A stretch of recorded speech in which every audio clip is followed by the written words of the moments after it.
Welcome to Sidebar, the bite-sized episodes from FindLaw's Don't Judge Me podcast. I'm Andy Leonetti, your host. Laura Temme is still spelunking. I don't know where. Should we send somebody out to look for We probably, at this point, should send a search party. Yeah, look for flares Has or it been something. 48 hours? I'm joined by Vedahi again. Hey, yo. And Joe. Hey. And guys, it's the most romantic time of the year is just in our rearview mirrors. We just got through Valentine's Day.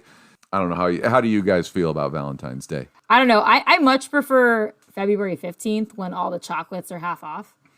Oh, that's good. Oh yeah, good call.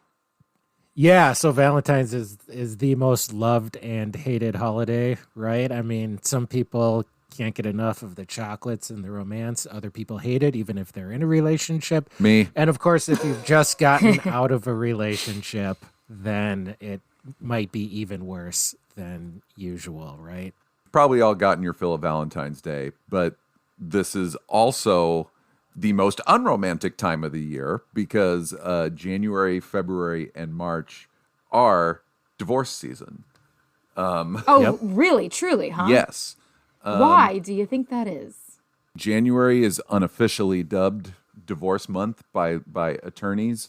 And then further, University of Washington study has found that filings spike early in the year and online searches for divorce and child custody peak in March as well. And that could be a delay from initial meetings with a lawyer in January. But is it something about the holidays? yeah, it boils down to people. A lot of couples like to get through the holidays before they file. Other couples, the holidays actually increase the stress. Okay, makes sense. And then they get the cold, hard slap of reality in the face when the holidays are over. Mm-hmm. Yep. And then the other reason is for taxes. I was wondering. Which is that some people have long decided to separate much earlier in the year prior and then wait until a new tax year to file for divorce. Right. Well, in the holiday spirits. This is just, I think we have some general advice and horror stories for you today, and I think really what it boils down to is if you are going through a divorce, it's very important to maintain a sense of perspective.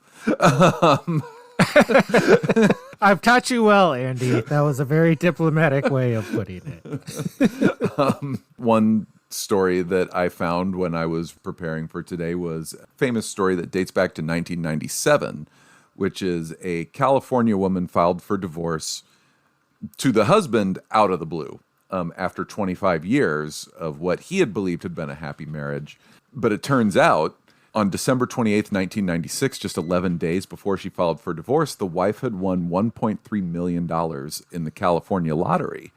And and all of a sudden decided that she didn't feel like sharing after 25 years. Oh man. She took some various actions to keep the money all to herself, including filing for divorce. But when the truth came out, the LA County Family Court judge who was overseeing the case ruled that she had violated some state asset disclosure laws and awarded every cent of her lottery winnings to her ex-husband. Ooh. It completely blew up in her face. Sorry, did she win the lottery while they were still married and they hadn't even separated yet? Correct. Okay. So, I asked that because, some states are community property states and some states are equitable division states. And winning the lottery during marriage, if one party wins lottery during marriage... California, a community property state. Well, that... Their lottery winnings are subject to equitable distribution upon divorce. So, yeah, it's considered marital property. I think that you probably accept the fact that the person you've been married to for 25 years probably is going to get a cut of these lottery winnings, and you shouldn't take steps to keep it secret I will say that when spouses have already separated but not actually divorced, and they win the lottery in that little interim, they do get a little bit more leeway in some courts. Like the cutoff is a little bit of a more gray area. But again, it really depends by state, court by court. Yeah. And I was reading some other, I was reading a little BuzzFeed listicle where lawyers divulged some of the craziest divorce stories they've ever been a part of. One was it took the couple 2 hours to decide who would get the groceries left in the refrigerator, which had an estimated value of about $40. And when you boil and that how much did that 2 hours cost them in attorney fees? When you boil that down to opposing counsel time, the mediator's time, your lawyer's time, that's about $1,000. Wow. So I hope these were people that were made of money and they were just sticking to it for the principle. yeah, I think a lot of times, what I was reading That is what happens. Yeah, when I was reading another one, it was a husband and wife going at it over an ashtray that they got in Vegas. They spent nearly $5,000 in attorney fees over an ashtray, and what it turned out was the husband just said he didn't care about the costs because he wanted to smash it on the courthouse steps in front of his wife or ex-wife if he won, and he followed through with it. And to him, that was worth thousands of dollars. Wow. Priorities, people. Priorities. Yeah. And there's all sorts of crazy celebrity settlements. You know, the most recent one was Kim and Kanye. They settled their divorce late last year. And while, is it Ye or Yee? Or is it? Yay. It's Ye. Okay. Yeezy, but yay. Yeah, Ye, because that's now his name. He avoided alimony, naturally. But he will pay $200,000 a month in child support. Oh, wow. But remember, this should be no surprise to anyone who's an old school Kanye fan and remembers their gold digger. But they had a prenup, and so that prenup is keeping a large part of their property separate. Mm-hmm. Yes, $200,000 a month in child support. For what? Do they have 2 kids or? They have 3, right? Do they have I can't 3? keep up. North, West, and Saint, right? Aren't those the 3? Okay, I didn't know about the last one. Okay, so $200,000 a month. Fantastic. That's quite the lifestyle those kids are maintaining, I guess. Kiddie boarding school in the Northeast or something? I have no clue what could require $200,000 a month in child support. I bet that a lot of people do have a question about that, because why does he have to pay so much money when clearly a child doesn't need that much money to live? And the answer is that it's not about meeting a child's minimum needs. It's about providing the same sort of lifestyle as that child would have had if the couple had stayed together. And Kanye West is obvious, Ye West, or Ye. It's just Ye. It's just Ye now. Ye, okay. Ye. I'm sorry, I don't follow celebrity news, but so anyway, so he was obviously very well to do, and his children were probably enjoying a good lifestyle beforehand, and so now that they're divorced, he has to pay that much money. The court is not suggesting that they need $200,000. That's what Kim would have said. You know, she would have suggested that and shown evidence that child expenditures were formerly at this level, so I need to maintain this level in order to. By the way, they have 4 kids from 3 to 9 years old. Okay. Maybe there's an east there somewhere. So now the $200,000 makes more sense that there's 4. I suppose. Yeah, they're reasonable. I would love to live off of a fraction of that for a year, let alone a month. And that is despite the fact that they had prenups presumably keeping a large part of Ye's assets protected. He's still, again, child support doesn't really get to your assets that are supported by prenups. It's kind of a separate protection there. It's kind of a separate obligation that you have. And for better or for worse, I guess rich kids get to stay rich. Yeah. in alimony support. It's kind of messed up. I'm not a fan of that. But. And what about, I believe, Vedahi, you said you had gone down a rabbit hole reading about Oh yeah. A gift that Let's talk about it may be gifts. kind of hard to take back. Oh dear. Okay, so gifts in general. First of all, what happens when you have a gift during marriage? Whether one spouse makes the gift to another, or you guys get a gift from a third party, and how do you split that up in a divorce? Well, there's these like marital gift exceptions about how things are distributed. So, separate property includes gifts if okay, let's say the married couple gets a gift from a third party. That's supposed to be considered separate property. Which separate property is property that one spouse acquires before the marriage, like one spouse is gifted to it, right? So that's not supposed to be distributable or commingled, right? But then marital gifts, so like if you get a gift before the marriage and then you get married, you get to keep that original gift that you got when you were unmarried, if that makes sense. But then if you get a gift as a couple that's married, that is usually considered like a marital gift and might be subject to distribution. Even if it's like a pearl necklace that the heterosexual woman wife gets and the cis husband does not wear, there might be a case to split it up, even though it's obviously intended for her if they got it while they were married.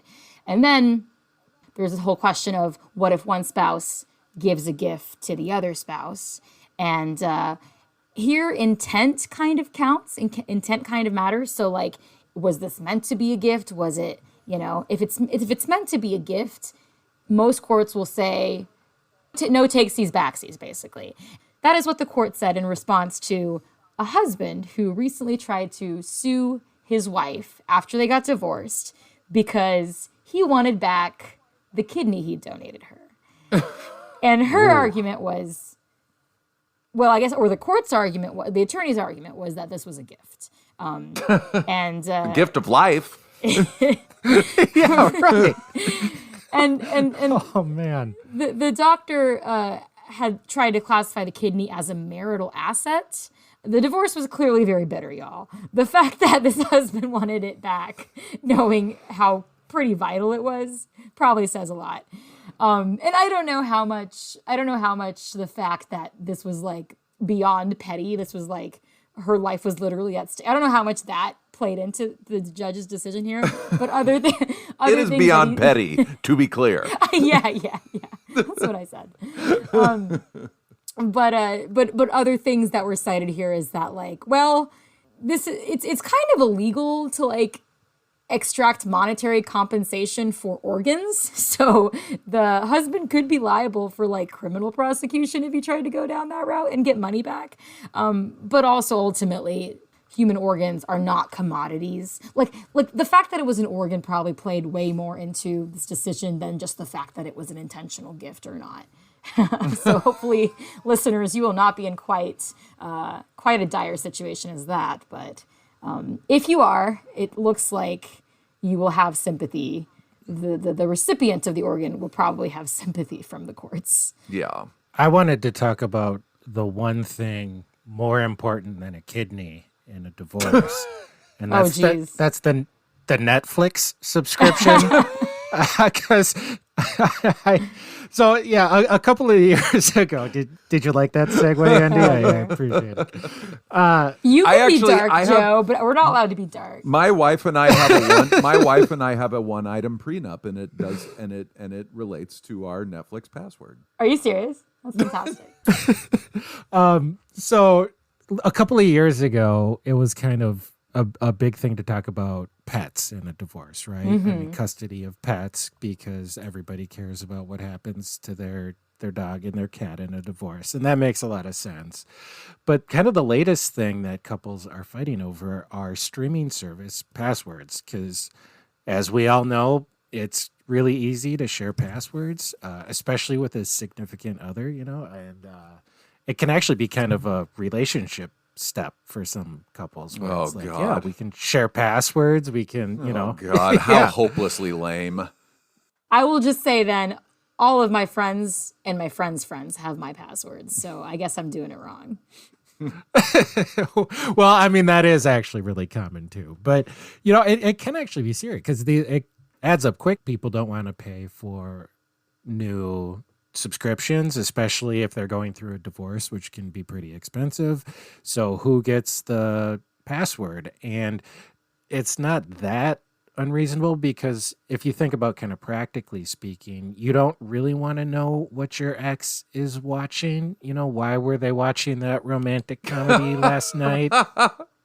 But that can actually be a part of the divorce agreement now. And there are couples who will include that in their divorce agreement where it's like, okay, I'll pay for the Netflix, give you your own profile on Netflix, and then you pay for Hulu and I get my own profile on Hulu. And we'll just go our separate ways. This more definitely falls along the petty lines, but it's definitely something that married couples and even just couples in general have been dealing with about who gets what password. And now, especially since streaming platforms are kind of cracking down a little bit on password sharing, off and on they do anyway, there might be some more concern about whether you have to give up all of your entertainment options when you get divorced. But once again, think about the amount of money that you will pay an attorney to resolve that issue if you cannot resolve it yourself. Yeah, folks, like $15 a month for your subscription is significantly less than whatever you will pay for an attorney if you let your pride get in the way right here. Right. Yeah, this is definitely something to agree on between you. This is something to say, hey, how about you take Hulu, I take Netflix, we'll call it a day. And the attorneys will take nothing. Yeah, exactly. Yeah, do that, and then don't fight over it. But that is something to consider when you're going through a divorce too. I think what we're all trying to say here is don't be petty, don't hide things, and just think long and hard about what actually is important to you and what is you just trying to put some points on the board over your soon-to-be ex. Embracing those things can make the process go a lot smoother for 97% of us out there. And if you don't believe us, watch Marriage Story with Adam Driver and ScarJo as a prime example. Thanks for listening to Sidebar from FindLaw's Don't Judge Me. We'll be releasing these every other week between our full-length episodes. Please subscribe to, rate, and review our show wherever you listen to podcasts. And if there's a topic you'd like to hear us cover, send us an email at findlawpodcast@thomsonreuters.com.